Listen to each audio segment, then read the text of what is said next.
मुंबई अहमदाबाद महामार्गावरील शिरसाट नाका येथे विरुद्ध दिशेने जात असलेल्या हायवा ट्रकने महिला शिक्षिकेला चिरडल्याने त्या महिलेचा जागीच मृत्यू झाले असल्याची दुर्दैवी घटना घडली आहे। या घटनेबाबत मिळालेल्या माहितीनुसार स्वीडल गोम्स राहणार निर्मळ वयवर्षी 40 ही शिक्षिका तिल्हेर मस्करपाडा या ठिकाणी जिल्हा परिषद शाळेत शनिवारी सकाळी जात होती। यावेळी महामार्गावरील शिरसाट नाका येथे बसस्टॉपवर जाण्यासाठी रस्ता ओलांडत असताना शिरसाटहून भामटपाडा गावाकडे विरुद्ध दिशेने जाणाऱ्या हायवा ट्रकने या महिलेला पाठीमागून जोराची धडक दिली।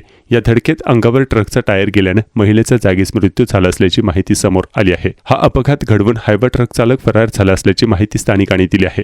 या अपघाताची माहिती मिळताच मांडवी पोलिसांनी तत्काळ घटनास्थळी धाव घेतली व मृतदेह ताब्यात घेतला व रुग्णवाहिका बोलावून सदरचा मृतदेह शवविच्छेदन करण्यासाठी पाठविण्यात आला। शिरसाट नाका येथे सकाळी झालेल्या या दुर्दैवी अपघाताच्या घटनेची माहिती मिळाल्यानंतर परिसरात व तिल्हेर जिल्हा परिषद शाळेच्या विद्यार्थी आणि पालक वर्गात हळहळ व्यक्त केली जात आहे। हायवा ट्रक क्षमतेपेक्षा जास्त माल भरून वाहतूक करताना सर्वत्र दिसून येत आहेत। वाहन वेगाने चालवणे आणि या ट्रकवर प्रशिक्षित वाहन चालक असतो का या बाबींकडे आता प्रशासनाने लक्ष देणे गरजेचे आहे।